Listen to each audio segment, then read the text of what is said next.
Hi guys, and happy holidays. I'm gonna do my annual Christmas book review video. I have 7 books this time because some of them were really short kind of books. I'm gonna get right into it with this funny book. This is called Stupid Christmas. It's by Leland Gregory. This is what it looks like, and I guess he writes different books on this kind of stuff. Like he wrote one called Stupid History. I got this at Ollie's. I don't remember if this was a gift or if I just got it. But anyway, it's just this little book about little tidbits of stupid stuff people do during the holidays. And it was I thought, like, if you were in a stressful, point in your holiday journeys or whatever celebrations you're doing, you could read this book and get a laugh out of it. Some of these are really funny. The one thing I will say, though, like, it's annoying when you start reading them because once you get into a flow of it, because they're only like 1 page per story, it gets kind of repetitive when they keep bringing up, oh, they got these stories from this newspaper. It says, oh, this was reported in the blah blah blah newspaper and this and that, and it's just like I just want to read the story. Like, at the end you could have said that, but not like in the middle of the story. So this book was actually really good, and I was surprised because it's a romance book, and usually with romance books they're hit or miss for me. And I will say I liked this one because it didn't have any smut in it. Now, don't get me wrong, like, I'm all for having smut in books and all that, but when you're having it like from chapter 4 all the way to the end of the book, that's where I'm kind of like, it gets boring and you're just using it as like a filler space because you don't know like how the storyline is gonna work. So you just put this smut in it. So this book is called 3 Holidays and a Wedding. I'm not gonna, the one person's name I can't pronounce, so I'm just gonna show you. It's by 2 authors. Now, this book is a book where it takes place in, I think, 2000. And yeah, it was in 2000, and it was where Ramadan, Hanukkah, and Christmas all collided at the same time, basically. And it's about these 2 women who are complete opposites of each other. The one woman is kind of like an airhead type of woman where she's just trying to get home to her man. She's trying to get to her man's parents' house for Christmas. And her stepmother used to celebrate Hanukkah when she was married to her dad. And she's dealing with stuff with her stepmother where her dad died and her stepmother remarried, and she really doesn't like that because she's like, well, what did you think of marrying right after my dad died, that kind of thing. And the other woman is I forget if I think she was Pakistani. I'm gonna say I don't remember, but her family is celebrating Ramadan, and her sister is getting married on Christmas during Ramadan, and her parents keep telling her, "This is why you don't get married during Ramadan," and she's saying, "Well, it's easier because it's Christmas and." They don't celebrate Christmas, that kind of thing. That's why they're having it on Christmas. And both of these 2 women are trying to get to the same place. They're trying to get to somewhere in Canada. And a storm comes, the classic. The storm comes in and they can't make it to to their destinations. And they end up going to this little kind of like hallmarky town where a lot of films are made there, and it's like this cute little Christmas town, and they start to become friends with each other, and they're helping each other out with their problems and stuff. And it was a really good book. There is romance between one of the actors, they're shooting a movie there where they're being stranded at. And the airhead type of woman, she ends up getting into like this friendliness with this man because she didn't know this man was the actor because he was like into disguise and he was using his real name instead of his stage name, that kind of thing. And he likes her because she liked him for him and not like the actor type of thing. And then the other woman, her childhood crush is on this plane with them, and of course he gets stranded there and she's trying to avoid him. And there was a shocking twist in this book which I really liked because I'm just like, they kept bringing up, like, oh, like she doesn't like love anymore and all this stuff, the other woman, the one that celebrates Ramadan, and they never said why. And then this comes out, her sister like blurts it out, and she has to come to terms with that and trying to accept more love into her life. So this book is a Debbie Macomber book. It's a 2-in-1 book. There's 2 stories in this. The main story is called The Perfect Christmas, and then the second story is called Can This Be Christmas? And this is what it looks like. The first story is longer than the second story. The first story is about this woman who is, I think she's like in her 30s. She doesn't have a man, or she's been in these horrible relationships. And everybody around her, like all her friends and family, are finding love and she's not. So she gets set up with this matchmaker man who tells her, oh, I found your perfect soulmate, but you have to do 3 tasks, and it's all involved around Christmas. And the first task is, they don't call it this in the book, but like how the Salvation Army collects money, in those red kettles. Well, they don't call them that in the book. I forget what they call them, but anyway, it's the same concept, and she has to do that for 4 hours. The next one is about kids, and she has to be one of Santa's elves in a mall setting. And then the third task is she has to make a Christmas dinner for all of her friends and neighbors, and she can't accept help. She has to do everything by homemade from scratch. And if he does these things to her liking, he will introduce her to this soulmate man. And in the book, there's kind of like a side story with her one friend who is starting to date her brother, and how they kept it a secret because they know how she would react because she doesn't have anybody in her life at the moment. And there's a twist in the book. I'm not going to say, what happens if she meets this man or not. But it was a really cute story. Now, the second story, this is what irritates me about when you read a 2-in-1 book, a 3-in-1 book, a 4-in-1 book, etc. Is I hate when there's always one story in the book, or maybe 2, depending on how many are in the set, in the 2, 3, 4-in-1 book, where it's a good story, and then at the end, there's no definitive ending.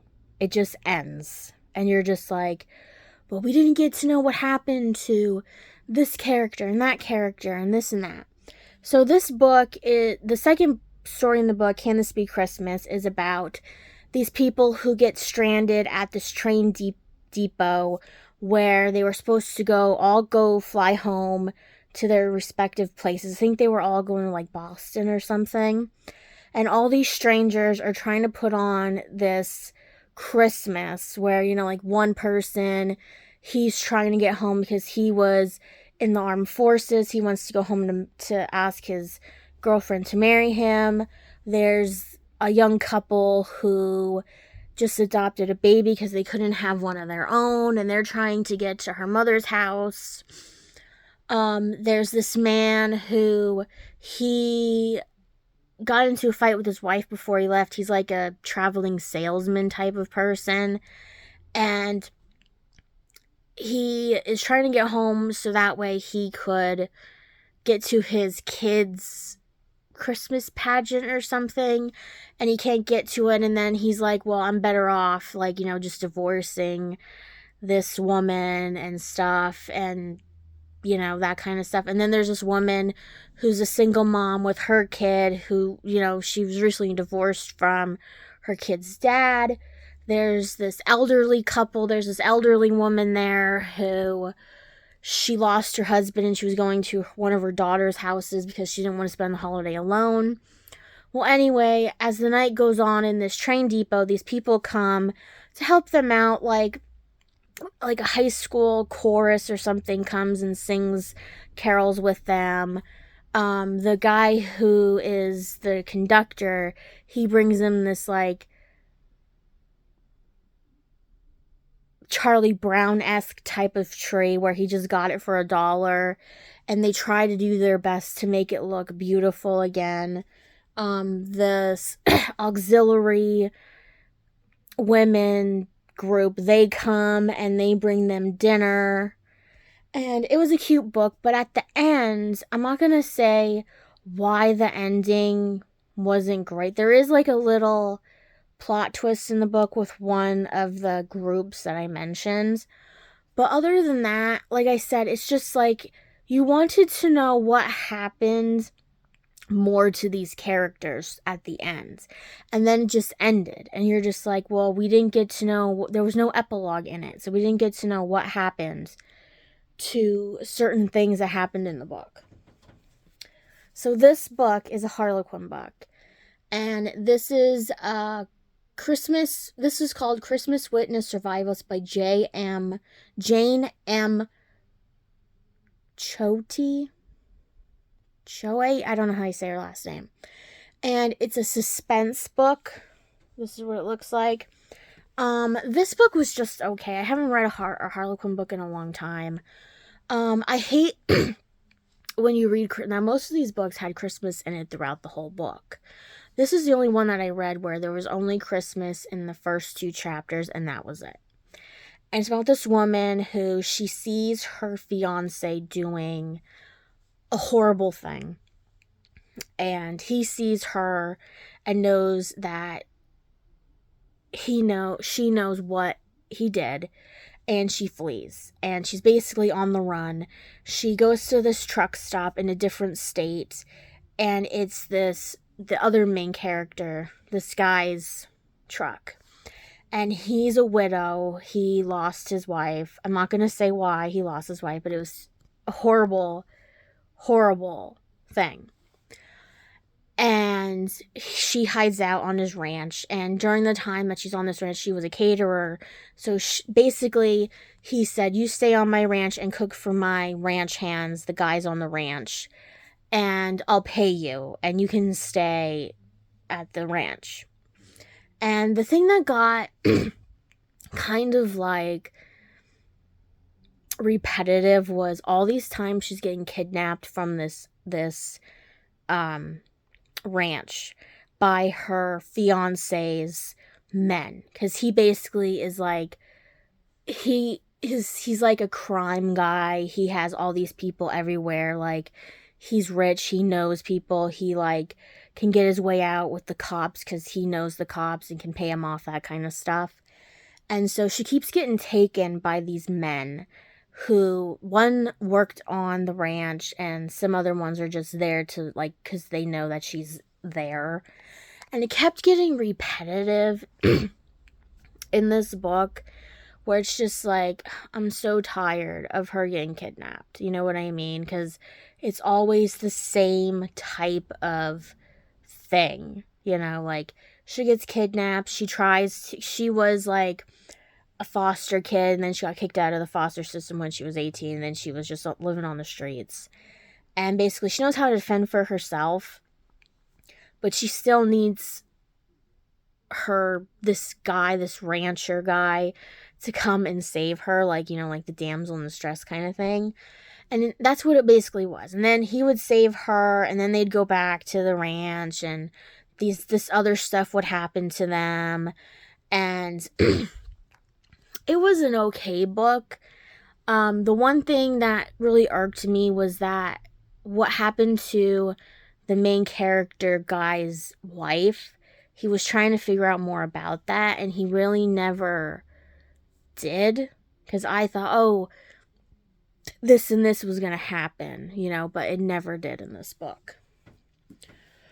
So I did it, you guys. I bought one of, the most hyped up series, probably of, I guess, this year, or maybe last year. And I don't know what this series is called. But it's the one that goes along with, the Cinnamon Bun Cafe or whatever, the Pumpkin Spice Cafe. And I bought all the books in this set. And this was the last book that I found this at Walmart, and it was a special edition, I guess, because it's got, sprayed edges on it. There's a little dog here, and it's, sparkle. And it's The Christmas Tree Farm. It's by Laurie Gilmore.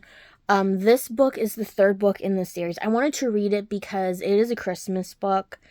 And I did want to read a book in the series. And somebody said, the first book in the series, it's the Pumpkin Spice one. But they said, oh, it's going to be a cozy fall read. And I was going to read it for fall. And then here it takes place mostly in the summer. There is, some spoiler alert in this book. If you read this book first, the other two couples from the first two books are in it. But this is what it looks like. Basically, it's this woman who, it's a grumpy sunshine type of thing where she's the grump and he's the sunshine man, where she gets this Christmas tree farm in the Dream Harbor town. And she doesn't want anybody there. She doesn't want to deal with Christmas. She doesn't want people to chop their trees down.